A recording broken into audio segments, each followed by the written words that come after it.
Olá, meu povo, minha pova! Estamos aqui a postos para começar a nossa live de hoje. Nossa live de hoje com Rayane. Rayane com mestrado e doutorado em microbiologia pela FRJ, professora de microbiologia clínica da UF. E aí, e como é que vocês estão? Tudo bem?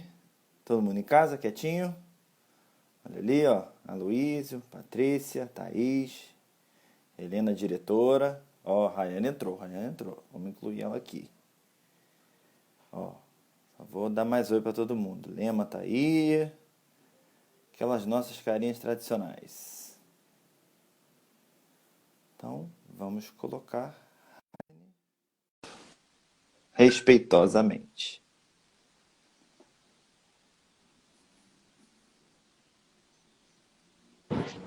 Oiê, Alô, tudo bem? tudo bem? Tá me ouvindo direitinho? Estou te ouvindo direitinho. Me escuta direitinho? A gente tem que perguntar pro Aham. povo, né? Se escuta a gente direitinho. É verdade. Todo mundo tá ouvindo, gente? Todo mundo ouvindo, todo mundo de... Ó, gente, não liga se eu ficar mexendo meu nariz. Não, não pode por causa do coronavírus. Mas, por causa do coronavírus, eu fui praticamente estuprado nas minhas narinas para fazer o teste hoje. E aí enfiou até o meu Ah, cérebro suave. Então, eu que já tenho minha mas você, coriza, ele está irritadinho hoje. Então, mas se você eu tá ficar com assim, ó... sintoma? Não, tô de boa. Ah, tá. Tô de boa. Menos Que mal. minha esposa teve, na verdade, né? Só Ah, que ela ficou caramba. quase sem Mas sintoma ela tá também. bem? Ficou quase sem sintoma. Na verdade, a gente está achando assim que o coronavírus passou aqui em casa. É, Aí a mas gente hoje fez o olha, teste para hoje, confirmar, na verdade. pensa que se você tiver IgG, você vai estar Tô, não é? ostentando, Tô, não né? tô ostentando, não. É o que eu tô falando para todo mundo que eu converso. Se eu tive corona e estou com IgG, foi a melhor coisa que me aconteceu na vida, porque eu É, não tive sintoma nenhum. Minha esposa ainda teve, perdeu um pouquinho o olfato, perdeu o gosto, ficou mais cansado, não teve aqueles cansaços grandes, mas chegou a ter um certo cansaço, mas ficou de boa. Eu e meu filho não tivemos nada, mas bom, pelo menos tá todo mundo bem. é.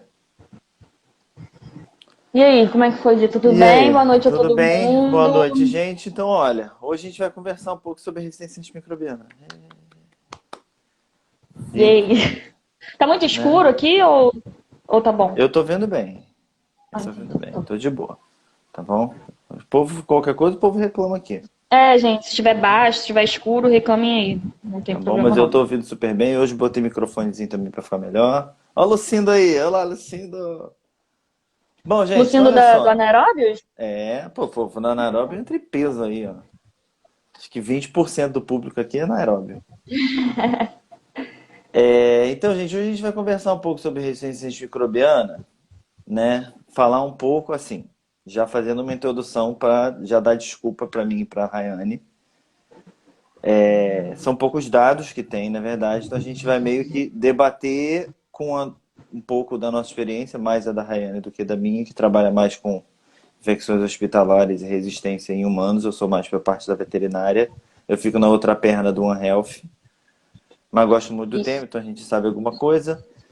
Mas a gente vai projetar um pouco, né? E também trazer Sim. informações de alguns artigos que a gente andou lendo, tanto eu quanto ela. A gente trocou figurinha essa semana para a gente trocar os artigos que a gente anda lendo sobre, porque já tem muita gente apontando que pode ser realmente sim um Sim. problema, né?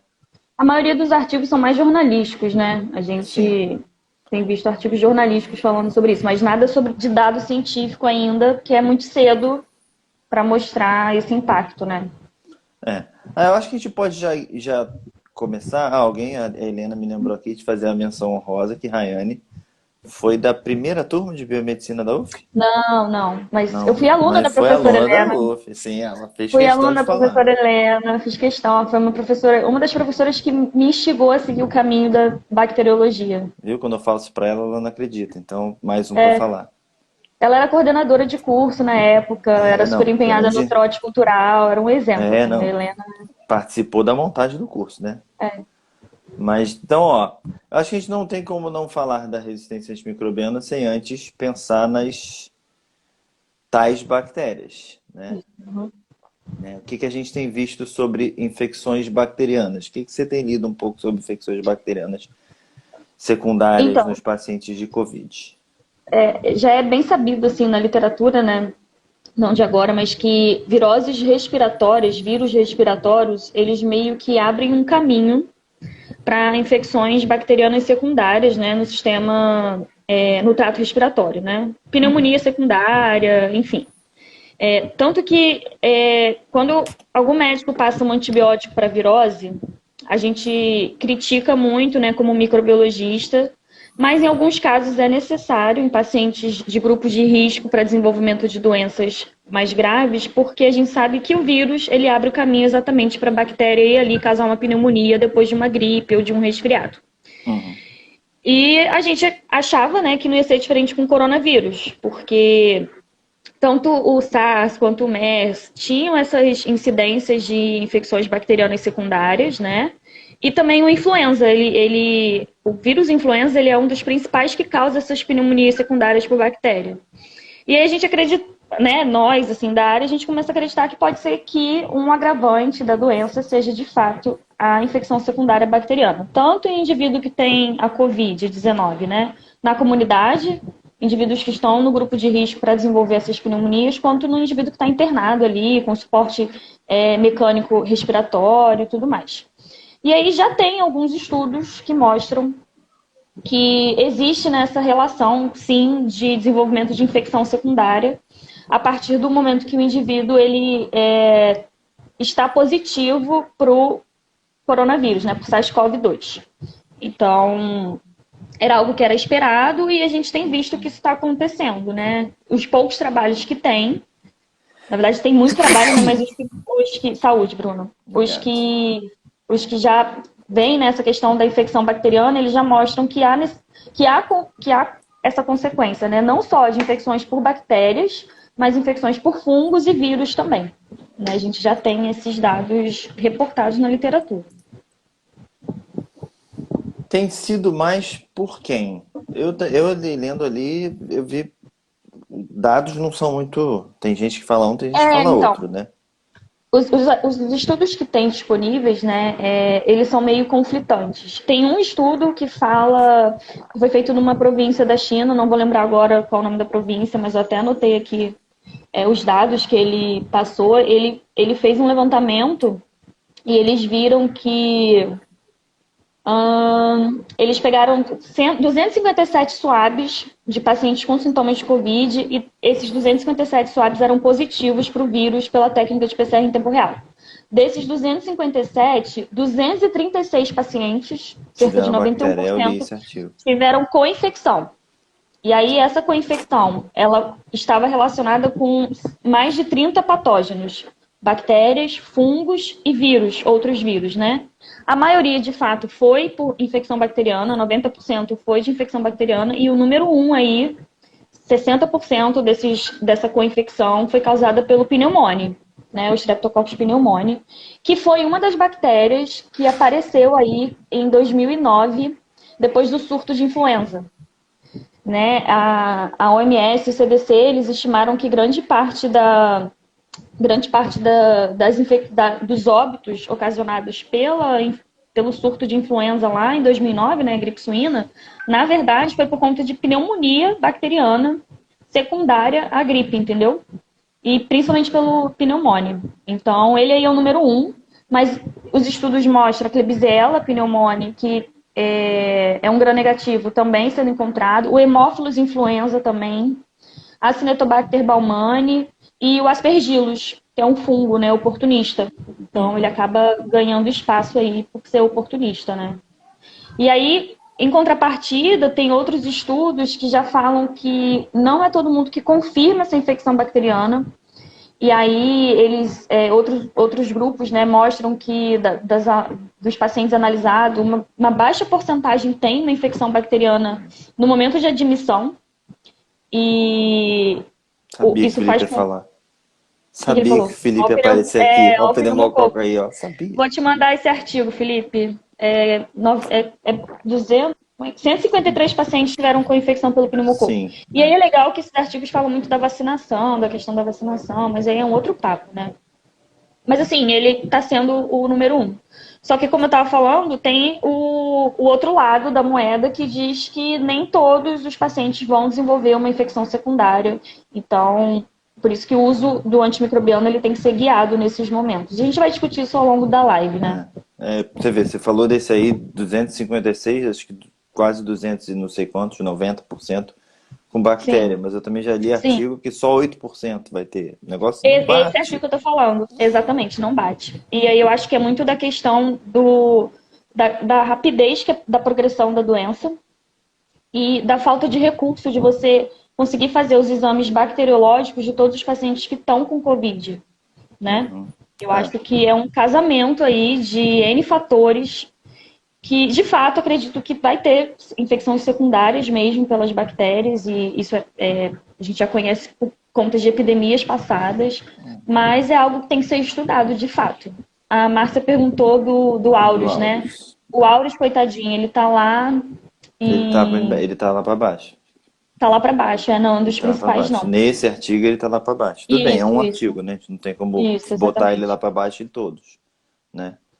Acho que foi até você que me contou que nesse artigo tá lá para Foi, baixo, mas no nesse artigo lá fundão para teve um baixo. surto de MRSA. Isso, exatamente. Mas aí entra na questão do stewardship, né? Da questão de como você está lidando com a epidemia. Hoje em dia, o que a gente vê no hospital é que está todo mundo muito preocupado com o coronavírus, e com razão. A gente está enfrentando uma pandemia, enfim, um micro-organismo de contágio muito rápido, doença agressiva, etc. Só que aí parece que os outros micro-organismos não existem, né? E aí a gente acaba observando pequenos surtos de bactérias multiresistentes, porque o cuidado está voltado para o paciente com coronavírus, mas e o Corona. resto, Exatamente. Tá. né? Então, Nem se preocupa com as que tanto tempo a gente demorou para ter um padrãozinho de antibiótico terapia para entrar nesse guia de controle das exatamente, bactérias super resistentes e agora está tendo um relaxamento total, né? Por isso que a gente tem essa previsão aí de muita as resistência daqui para estimativas, frente, né? isso, as estimativas, assim, dos pesquisadores, né, da área que, enfim, que tem dado entrevistas para revistas de circulação internacional, né, revistas de divulgação científica, até da Nature, da Science, eles têm apontado para essa emergência de micro-organismos multiresistentes. A gente já tem esse problema, inclusive a Organização Mundial da Saúde, em 2014, já traz, né, o problema grave de saúde pública que as bactérias multiresistentes elas causam no mundo inteiro. A gente estima que as bactérias multiresistentes causem cerca de 10 milhões de óbitos até 2050 Esse anuais. artigo eu ia falar. Então, assim, a gente já tem essa problemática antes da pandemia do coronavírus, né? E o coronavírus, ele veio para mostrar que esses micro-organismos, independente se eles são vírus, bactérias, fungos, eles têm essa capacidade de multiplicação rápida, de causar doenças graves, e quando a gente não tem um tratamento, né? Como é o caso do coronavírus, ou a gente não tem vacina, isso acaba agravando muito a situação. E as bactérias pan-resistentes, que são aquelas bactérias que não têm nenhum antibiótico para tratar, se elas forem selecionadas, né, a gente vai chegar num quadro de pandemia por bactérias multiresistentes. Então, é uma preocupação, né, dessas entidades, enfim, internacionais em relação a isso. É lógico. Você chegou a ver alguma coisa sobre o histórico dos outros COVs? Eu cheguei a ver do SARS só, que teve é um artigo que fala assim, o paradoxo do controle da epidemia, da pandemia, da epidemia, né, do SARS-1, que foi o é o SARS-CoV-1, né? Eu não sei, acho que o nome dele SARS-CoV-1, é é. esse. Ele era SARS-CoV, né? Agora que ele ganhou Isso, é um. verdade. E que em seguida, né, você teve um aumento você teve um surto de MRSA, por exemplo, nesse caso. E só que assim, tanto o MERS quanto o SARS, quanto outros coronavírus, eles não chegaram na extensão que a gente tem Total. hoje para o SARS-CoV-2. Então, assim, não tem um impacto tão grande como o que a gente espera que a gente vai ter para esse caso. Talvez o impacto que a gente observe seja o impacto que o influenza causou, né? que no caso do influenza a gente teve uma pandemia, as infecções, né, bacterianas secundárias associadas ao episódio de gripe e o aparecimento, né, de surtos, por exemplo, pelo pneumonia, causando pneumonia nesses pacientes e tal. Agora, em relação aos outros coronavírus, por não terem tido a extensão que esse está tendo, né, que essa pandemia está tendo, não tem muitos artigos falando disso. Uhum. Acho que foi isso que você perguntou, né? Sim, é. E pedi para você comentar também sobre a diferença entre pacientes comunitários e os internados. Ah, sim. Isso é legal porque a gente sempre vai pensar, né, que qualquer patógeno, e quando eu falo patógeno, é qualquer organismo que possa causar doença ao ser humano, enfim, animais, a um hospedeiro suscetível, ele pode causar diferentes severidades de doença, vamos falar assim, né? Pode causar uma doença leve, pode ser, eu posso ter e ser assintomática, eu posso estar com aquele patógeno e não ter nenhum sintoma, então eu sou um hospedeiro assintomático. Pode ocasionar uma doença leve, né? Por exemplo, uma síndrome gripal em pacientes com sistema imune bom, né? Enfim, atletas, etc. A gente tem aquela gripe, né? Aquela doença que é um pouquinho mais grave, que a pessoa fica um pouco mais prostrada, vamos dizer, no caso do SARS-CoV, né? Ela vai ficar um pouco mais prostrada, um pouco mais cansada, mas não vai ter necessidade de internação. Então, a gente vai chamar esses pacientes que não têm necessidade de internação de pacientes comunitários, porque eles estão ali na comunidade. E isso vale para qualquer doença, né, que surja. A gente vai dizer que um paciente ele é um paciente comunitário quando ele está na comunidade, quando ele não tem nenhuma doença que faz com que ele vá com frequência para o hospital. Por exemplo, ele não faz hemodiálise, não faz quimioterapia. E a gente vai dizer, né, que o paciente ele é um paciente hospitalar quando de fato ele necessita de hospitalização. Então, a gente tem esses dois grupos hoje em relação ao Covid-19, né? Os pacientes comunitários, que eles não estão numa doença grave, não é uma forma grave da Covid-19, então eles podem se tratar em casa, eles conseguem fazer o tratamento dos sintomas em casa, sem necessidade de internação, e a gente tem os pacientes mais graves, que podem internar em leitos não de CTI, né? E ficam internados mesmo por conta da medicação, que vai ser intravenosa, por um suporte, enfim, maior de oxigênio, e os pacientes que são internados graves e precisam de intubação, que vão para o CTI de fato. Então a gente tem essas variações aí da Covid e que a gente pode ter hoje, que a gente vê, né? E aí a diferença qual vai ser o manejo clínico, né? Eu estou aqui como biomédica, microbiologista, eu não estou aqui como médico, porque eu não sou médica. Bom que a Mas gente a tem liberdade diferença. para falar mal. E bem também, acho. E bem, exatamente. E aí, qual vai ser o manejo clínico desses pacientes? Vai ser diferente, obviamente. O paciente comunitário, ele não vai precisar dos mesmos medicamentos, do mesmo suporte de vida que a gente fala, que o paciente grave que está internado, né? Então, e por ser um vírus que não tem tratamento, o que é feito hoje para paciente comunitário, paciente que está em casa, é o tratamento do sintoma. O que tem que cuidar é do sintoma que a pessoa está tendo, né? A febre, dispneia, enfim, o cansaço, repouso, água, remédio para febre, etc. E o paciente que está internado, ele vai ter que receber todo o suporte de vida necessário, se ele tiver com uma necessidade de CTI, por exemplo. E, além disso, ele provavelmente vai ter que tomar um antimicrobiano. Porque esse paciente, né, o que a gente tem visto é que os pacientes que internam são pacientes com comorbidade, são pacientes com fator de risco, né, para desenvolver algum tipo de infecção dentro do ambiente hospitalar, independente se ele tem ou não Covid, tá? Vamos falar isso.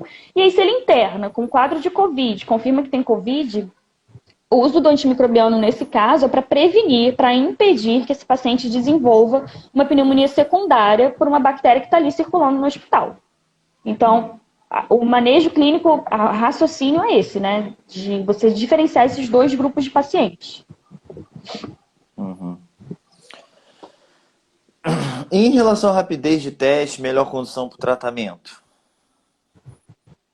Como assim? É porque assim, a gente, na verdade, está acostumado a ter de forma que assim, fica claro para a gente que na normalidade, sem uma pandemia, a bactéria para o tratamento das infecções secundárias, o paciente entra, pode até já entrar com algum antibiótico, mas faz um controle rápido e aí 2 dias depois você já sabe, faz um diagnóstico Ah, rápido, né?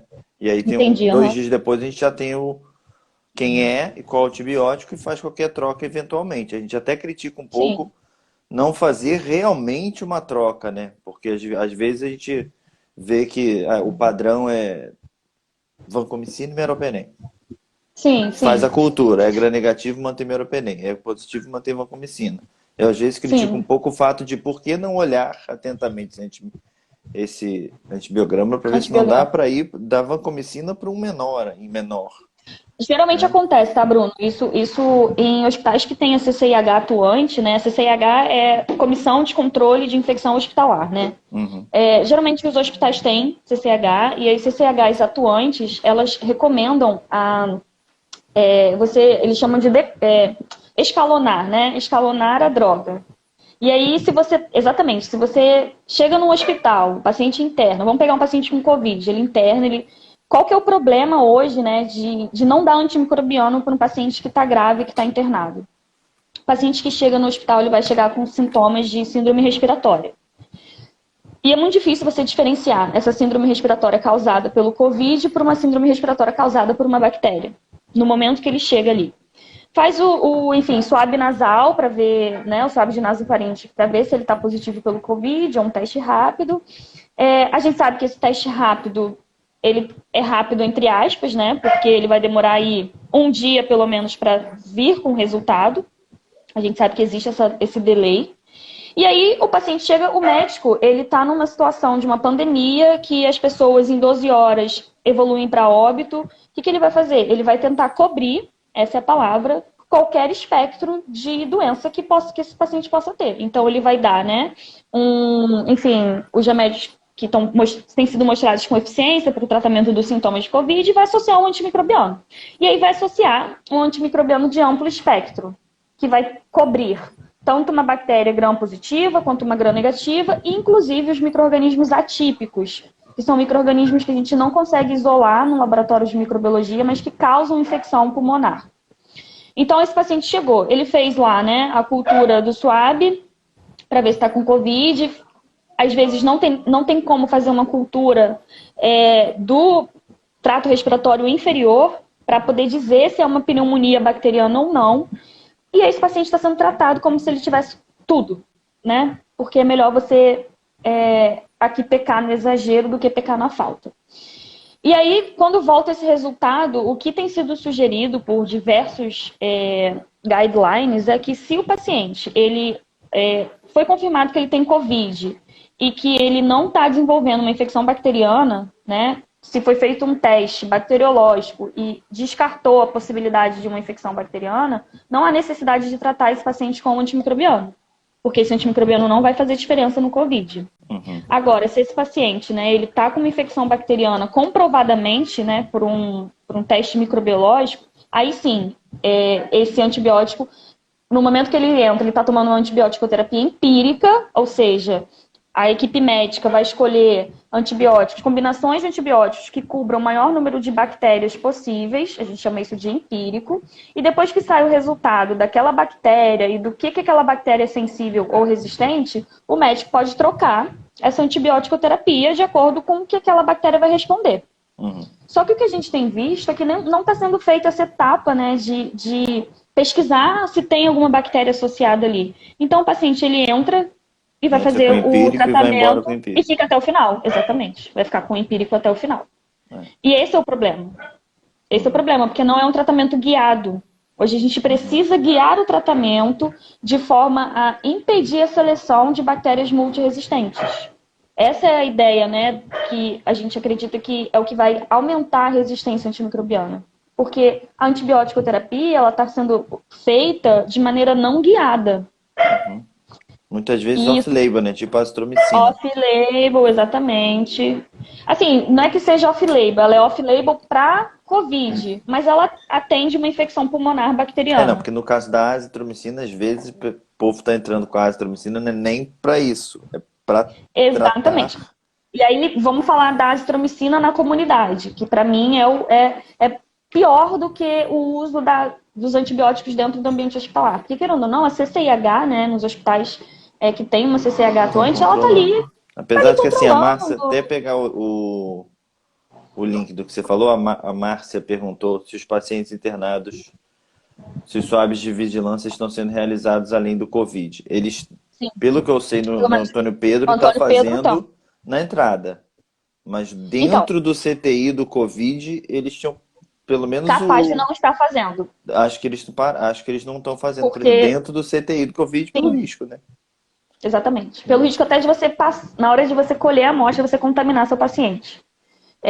Esses programas de vigilância, para quem não entende, né, são programas que a CCIH do hospital, lembrando, a CCIH é quem controla a infecção hospitalar, eles exercem, né, uma vigilância para saber quem tem ou quem não tem uma bactéria multiresistente que vive ali no corpo da pessoa, sem fazer mal àquela pessoa, porque aquela pessoa Uhum. tem aquilo como parte da microbiota, né? O Antônio Pedro, ele continua fazendo a vigilância nas enfermarias, né, não Covid, porque isso é uma rotina. Só que foi o que você falou, provavelmente eles não estão fazendo no CTI de Covid, porque tem a limitação de quem entra, a limitação de quem sai, a questão da paramentação, né, dos É, não. EPIs. Tá até o O Paulo paciente aqui está que ali, tá lá direto, que eu conheço que tá lá direto, falando, não estão não. Só me confirmou que não estão não.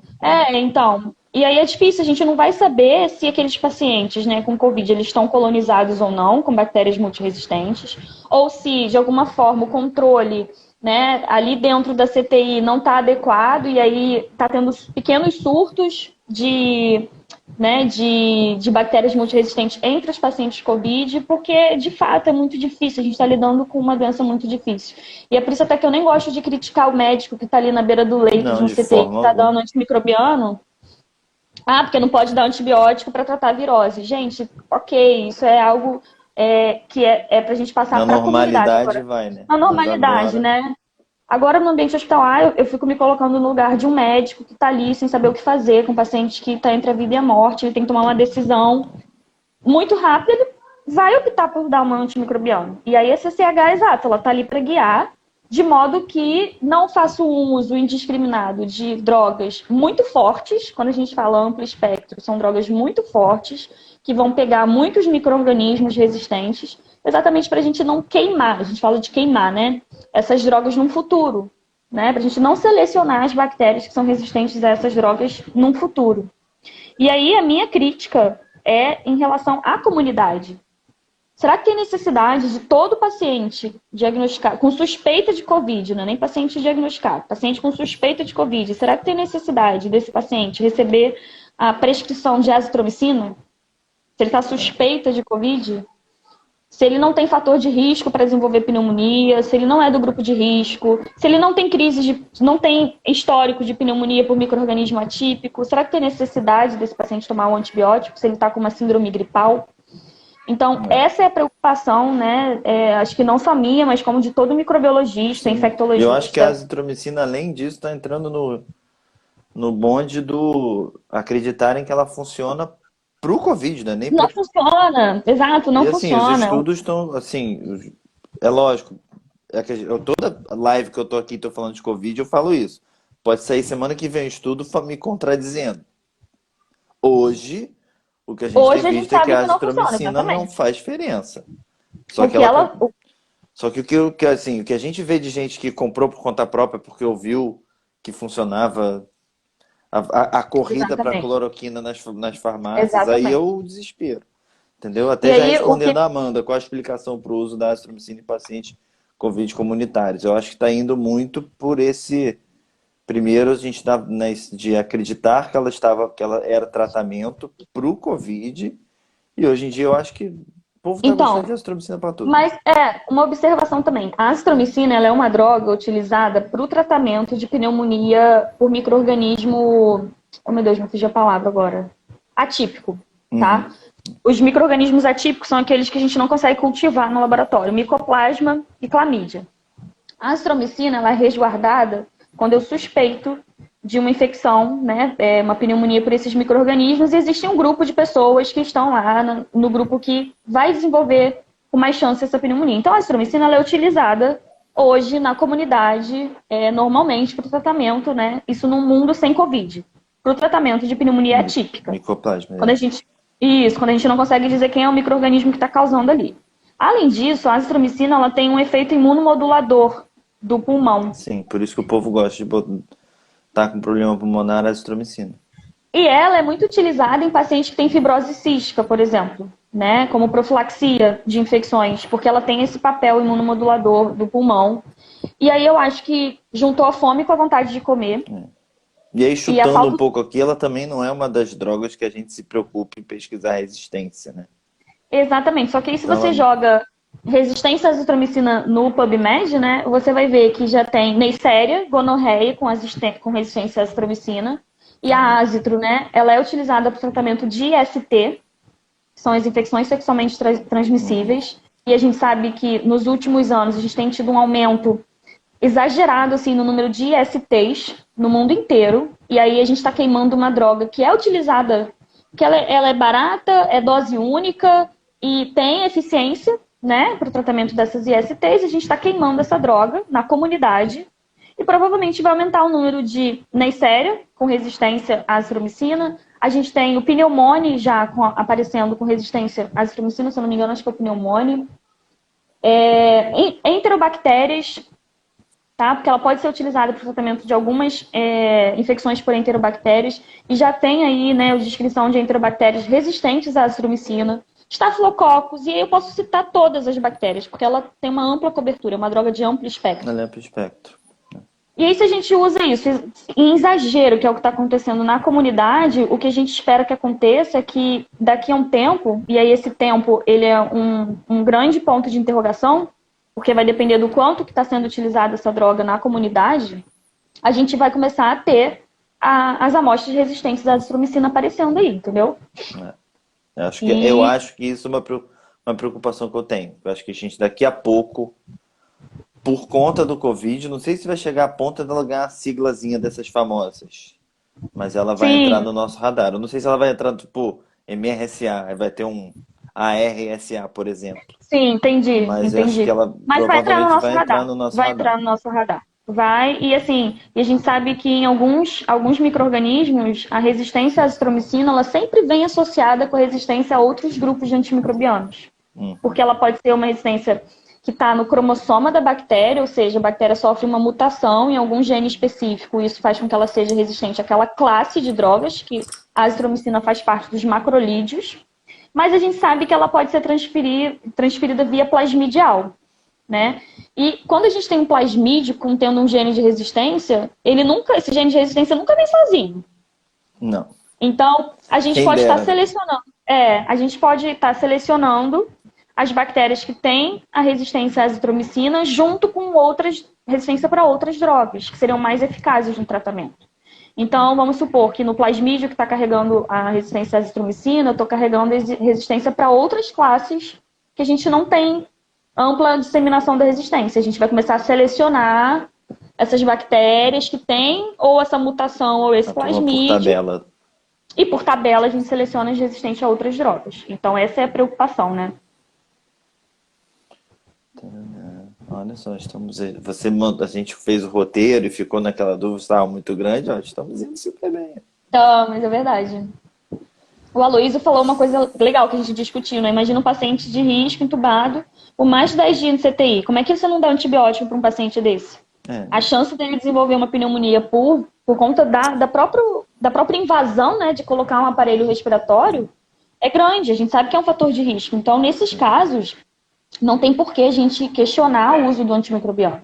Eu acho que a preocupação é que, de fato, como está aumentando, né, o uso do antimicrobiano, porque tem o maior número de pacientes necessitando de suporte ventilatório, a gente está tendo, né, uma superlotação das CTIs, porque tem muito paciente precisando ser entubado, então a gente tem mais pacientes usando o antimicrobiano do que o normal. Então, de fato, isso vai fazer com que haja uma pressão seletiva nessas bactérias que estão ali no hospital.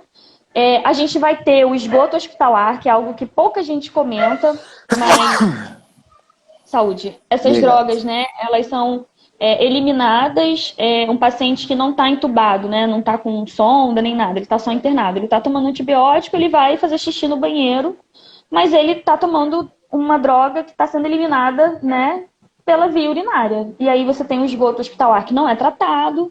Esse antibiótico, né, ele vai chegar lá no esgoto, que vai voltar para o mar, que a gente sabe que é o que acontece, e a gente vai estar selecionando amostras resistentes no ambiente, né? E o mesmo na comunidade. A gente tem essa questão do One Health, né, da saúde única, que vai interligar o E o ambiente, o ambiente hospital sempre e o animal. a perninha pobre do One Health, né? Exato. Então, assim, é tudo muito preocupante. A gente tem que pensar num todo, no contexto geral, né? Uhum.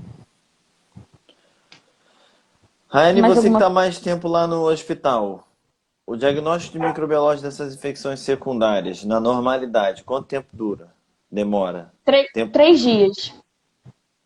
Porque assim,3 dias. tem que coletar essa amostra de trato respiratório. Ela pode ser coletada por escarro, né? A pessoa vai produzir o escarro e a gente vai analisar, ou ela é coletada por broncoscopia, né? É uma técnica que a pessoa tem que estar sedada, etc. Você coloca um caninho e chega com esse caninho lá nos pulmões e aspira o conteúdo do pulmão desse paciente. Chegou no laboratório, essa amostra, né, clínica que chegou, ela vai ser semeada nos meios de cultura.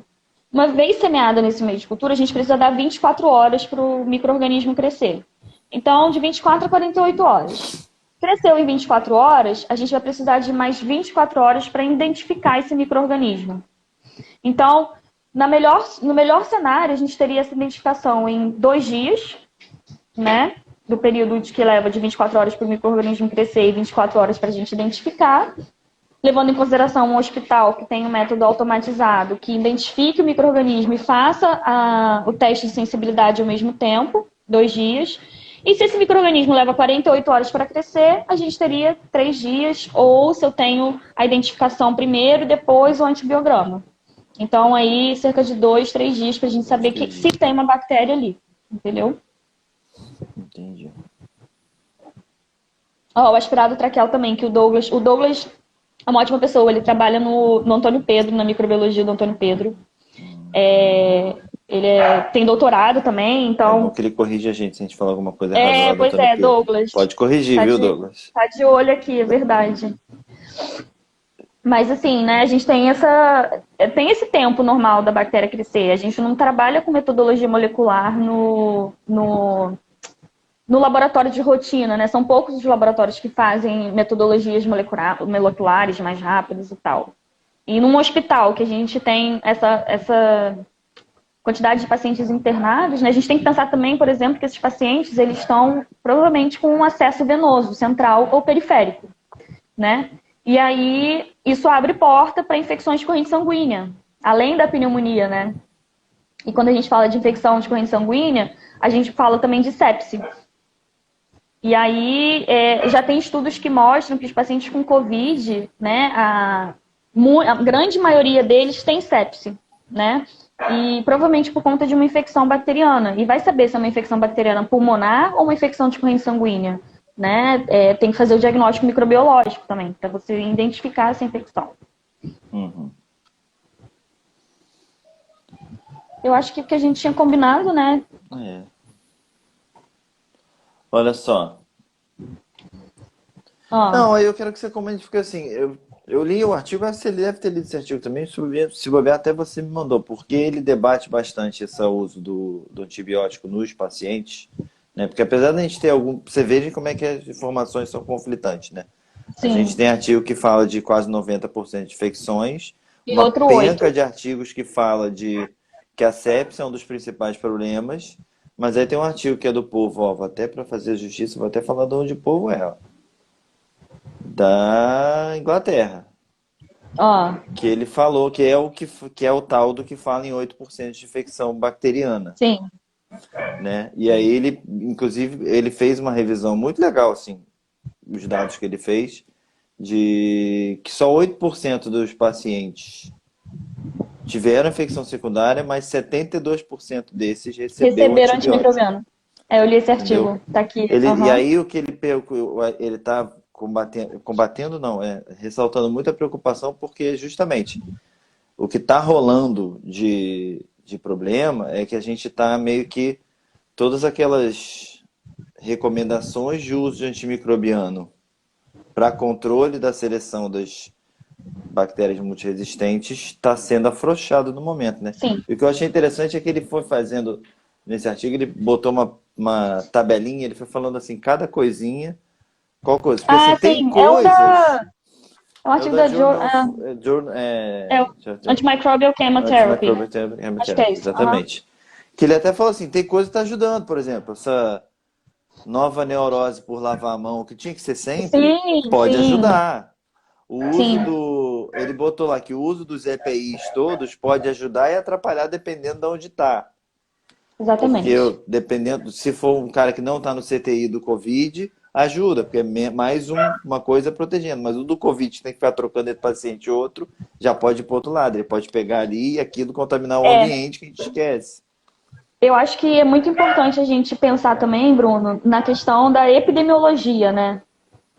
Eu li uns artigos falando que a China é um dos principais países com alta incidência de bactérias multiresistentes, né? Caramba. Então, talvez esse artigo chinês, né, que tenha mostrado que 90% dos pacientes tinham uma coinfecção, e desses 90% era por infecção bacteriana, talvez seja porque a gente tem uma alta incidência. Se foi um artigo de uma única província chinesa, a gente tem que pensar nisso, não é uma revisão sistemática, por exemplo. Então, é algo epidemiológico local, né? Eu acho que esse artigo da Inglaterra, ele é uma revisão sistemática. Ele pega vários artigos, se eu não me engano, e posso estar errada, mas é porque ele é inclusive de um consórcio de doença respiratória. É o International Severe Acute Respiratory Infection Consortium, tipo, tipo uma sociedade brasileira de microbiologia, é um consórcio de doença aguda respiratória. E ele faz esse levantamento. Então eu acho que a gente tem que saber criticar também, não no sentido ruim da palavra criticar, né? Mas saber compreender o que aquele artigo está dizendo. É um artigo Uhum. local. E o que eu acho que, Tá assim, dando um apesar. retrato dele, né? Isso, exatamente. Eu acho que, de fato, a gente tem a chance de desenvolver uma infecção secundária. Esse risco vai ser maior em pacientes hospitalizados do que em Total. pacientes na comunidade. E aí, essa questão do 8%, né? Provavelmente, esses 8% são dos pacientes que estão em CTI, que estão ali internados, que estão com comorbidade, que têm maior fator de risco para o desenvolvimento de doença grave. A E própria quando a gente amostragem, pensa né? Exatamente. E quando a gente pensa que 70% dos casos recebem antibióticos, mesmo sem ter a necessidade, isso é muito preocupante, né? A gente tem que se preocupar, sim, com o que está sendo selecionado. Existem protocolos de uso de antimicrobianos de baixo espectro, né? Antibióticos que não têm um amplo espectro, que aí parece que você consegue não fazer queimar esse seu cartucho, né, de drogas muito potentes contra bactérias multiresistentes, por exemplo. Enfim, então assim, eu acho que o que é de se esperar é que a gente de fato vai ter uma crise da multiresistência. E algo que eu anotei aqui naquele nosso roteirinho é exatamente que a gente tem esses programas, né, da otimização do uso dos antimicrobianos, uso racional dos antimicrobianos. Em inglês se chama stewardship, em português eu não consigo traduzir esse termo em português, mas a gente pode falar que é uma racionalização e uso correto dos antimicrobianos, né? Quando você E tenta aí, traduzir, ele te quebra, mas é, meio que uso correto, né? uso correto, uso Uso racional para padrão. evitar isso, para evitar a seleção de bactérias multiresistentes. E esse artigo que você falou, ele fala exatamente que está tendo uma. Está se afrouxando o Relaxando. papel desses programas. Esses programas, eles estão. O foco está tão grande em conter a pandemia de Covid, que faz um total sentido, né? Porque é uma doença nova que a gente ainda não tem muito ideia do que ela causa de fato.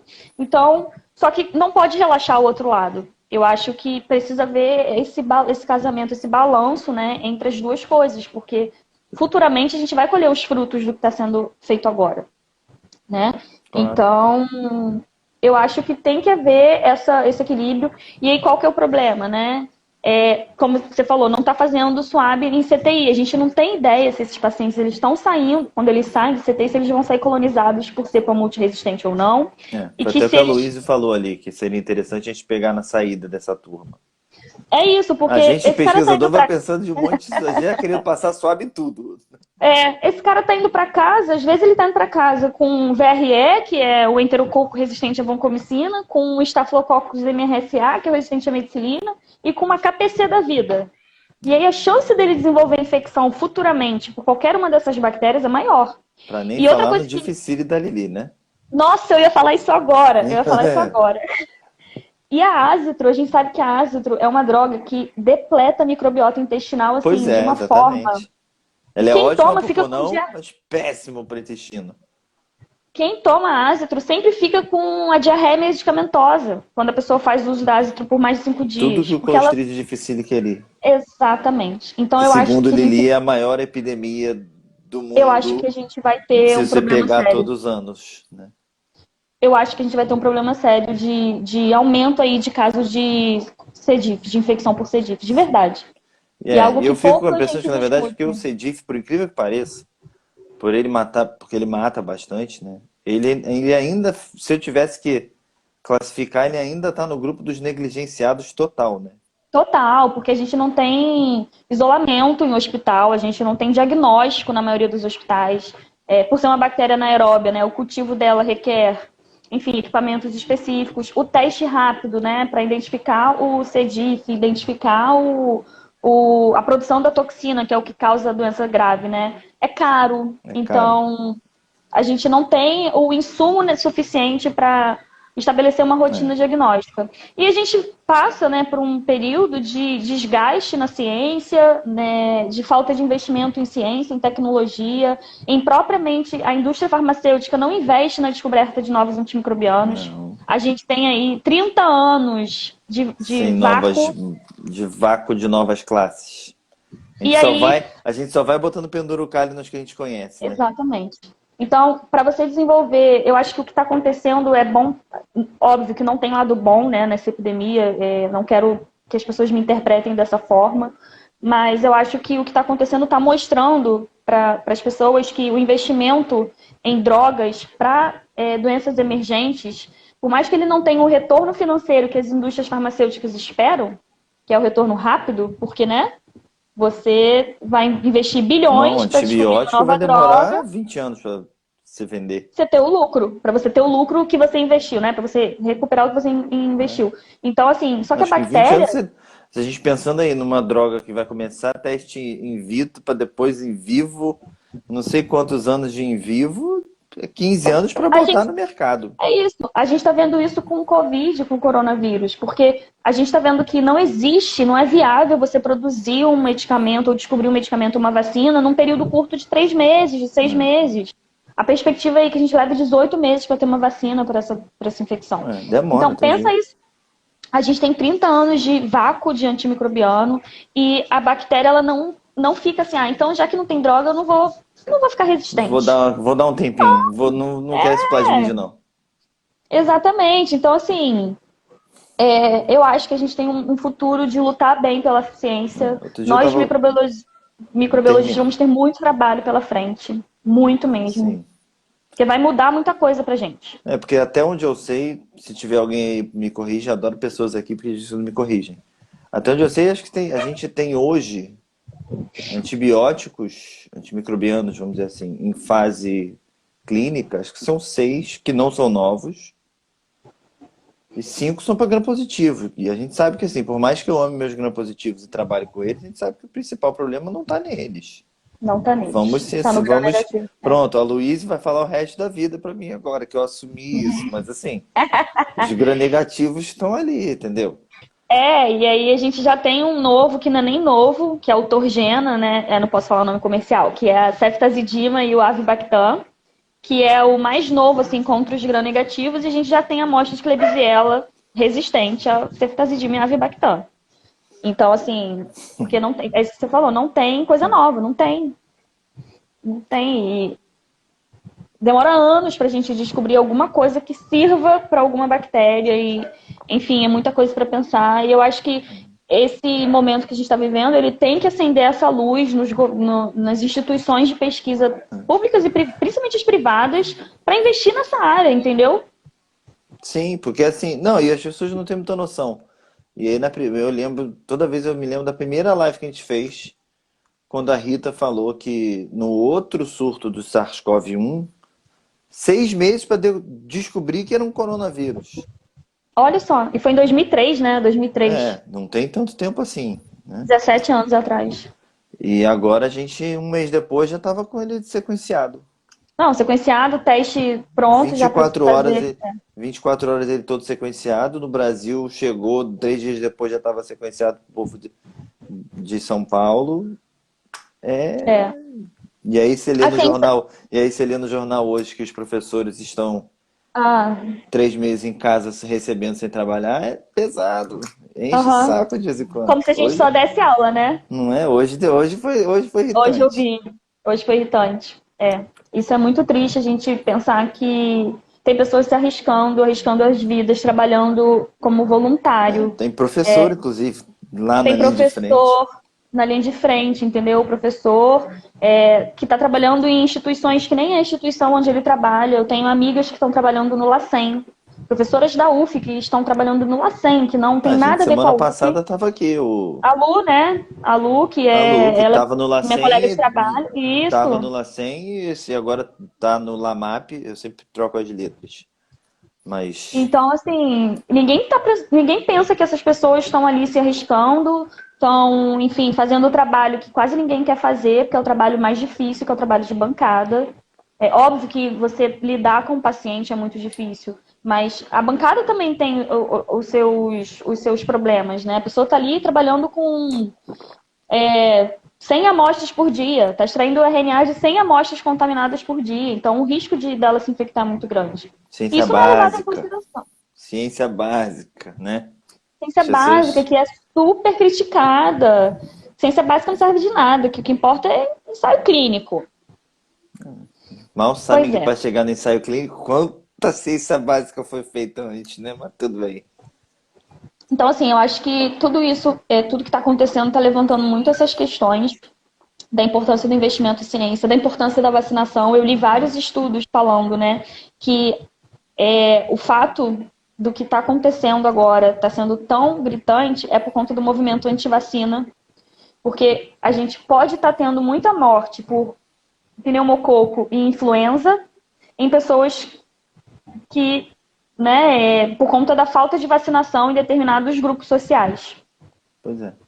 Porque são doenças que, como na China, né, o top 2 era pneumococo e influenza, estavam ali entre os três principais. E são infecções que têm vacina. Tem E vacina. você fica, gente, em que mundo a gente vive, sabe? Pois é. Não, Então, mas assim, de novo, para a gente não correr risco de falar que coisa boa do Covid, mas é, assim, a gente está vivendo on time conceitos básicos de biologia, tipo o porquê de vacinar, né? por Quer que um de mundo vacinar? sem É isso, vacina? né? É esse.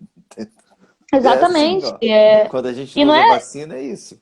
E a E o vacina que, não vem assim, de uma hora não, para e o que outra. às vezes as pessoas não se tocam é que aquele cara que não se vacina tem uma falsa sensação de proteção porque ele está num ambiente que todo mundo está vacinado. Então aí ele acha, tá vendo? Não precisa. Não precisa, filho. Exatamente. Exatamente. Bruno, então assim, eu acho que a minha perspectiva, né, eu acho que de todos os professores com quem eu converso, né, colegas, você, enfim, pessoal da UFRJ, a gente tem essa preocupação, né, de que a gente está vivendo a ponta de um iceberg. Infelizmente, o que a gente está vivendo é a ponta de um iceberg. E a gente vai ter 1 milhão de efeitos na economia, no modo de vida que a gente vive. Total. Amigas arquitetas estão desenvolvendo projetos de restaurante com mesa com coisas de acrílico entre um Olha e outro. só. Então, assim, a gente vai ter uma mudança e vai ter uma mudança na microbiologia também, né? Na microbiologia que a gente está acostumado a observar. Vai mudar de alguma forma. E isso pode ser muito ruim futuramente. Porque a gente pode Gente, ter uma pandemia por uma bactéria multiresistente. Não é impossível, entendeu? sem fazer Então, propaganda, mas em 20 segundos tudo pode mudar. tudo pode mudar em 20 segundos. Exatamente. Deixa eu ver se ficou alguma pergunta do povo aqui. A Aninha perguntou, Aninha, olha só, você perguntou se a gente já tem ideia de número de pacientes que entram no hospital com Covid e vão a óbito por pneumonia bacteriana aqui no Brasil, no Rio. Acho que não. Eu não achei nada, principalmente aqui Não. no Brasil. Na verdade, a gente não tem, Rio muito menos. O que a gente tem É, é de informação que a gente escuta de pessoas que a gente está uhum. próximo. Então, a Rayane estava sabendo Trabalha do no surto no hospital, etc. É, MSA, né? Então, exatamente. A assim, gente tem mas aqui a Raquel, a Raquel trabalha comigo, né? Ó, o Douglas falou que inicialmente as bactérias começaram a aparecer no trato respiratório, mas que agora já estão aparecendo no sangue dos pacientes também. com Covid. No Antônio Pedro, né? O Douglas trabalha ali no Antônio Pedro. A Raquel falou que, ao que parece, os EPIs estão sendo usados com super rigor nas enfermarias e nas outras unidades nem tanto. Talvez por isso que a gente tenha tido esses surtos de Aí MRSA. assim, eu vou te falar um negócio, eu não vou, e essa assim, correndo o risco de estar passando para frente informação, mas eu ouvi de uma pessoa criteriosa, que deve ter ouvido de um lugar criterioso, que muito dos casos de infecções dos profissionais de saúde aqui na hora de tirar o EPI. Sim, Tem exatamente, muito caso exatamente. de profissional de Porque, saúde que na hora de tirar o EPI pega.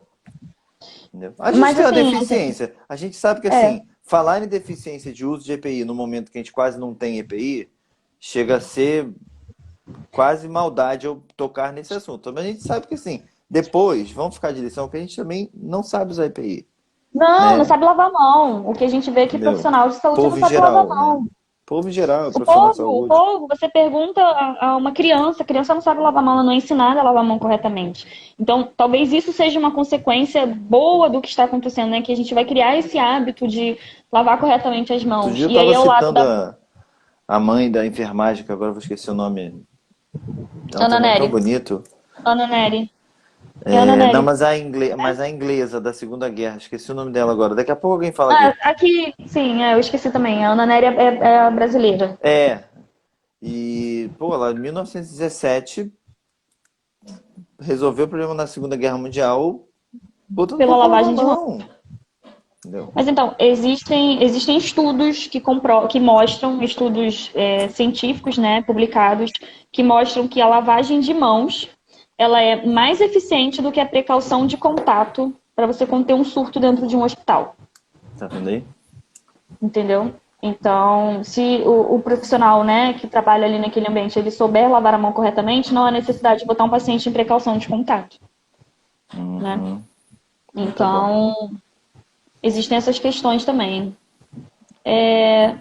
Enfim, tem gente falando aqui sobre.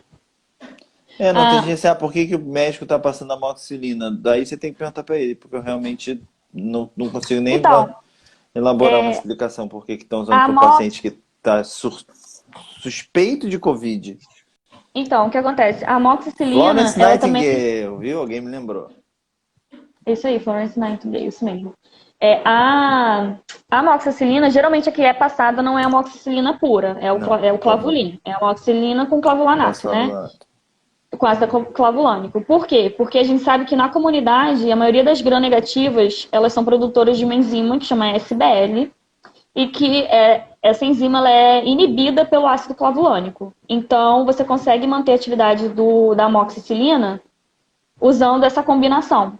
Para você não precisar dar uma droga mais forte, Uhum. enfim, uma cefalosporina, por exemplo. Então, essa questão, né, de essa pessoa ela está com Covid, Pode ser pode que ter uma tenha. pneumonia. Puf.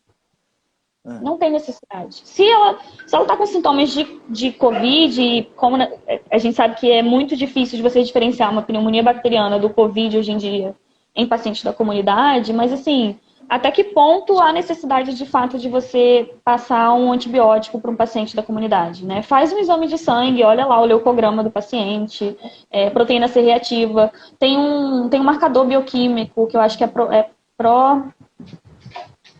Agora eu vou esquecer, mas tem um marcador bioquímico. Eu vou abrir tá. aqui, que senão eu vou ficar Ô, Rai, eu empolgada. vou fazer o seguinte: estamos com o nosso tempo acabando, na verdade. Tá, tá. Tá? Depois a gente lembra desse marcador. Eu Uhum. queria te agradecer muito por ter vindo aqui, pra gente ter esse Eu que papo agradeço muito o convite. bom. É bom que a gente já despediu. Se cortar no meio do caminho, a gente já Não tem fez problema. entendeu? Eu tinha até pensado em fazer um momento vai porchar com você hoje, perguntar pra você se Por você não quê? fosse pesquisadora, o que que você seria? Atriz. Atriz. E o que que você não seria de jeito nenhum? Advogada, de jeito nenhum. De jeito nenhum, tá vendo aí? Ó. De jeito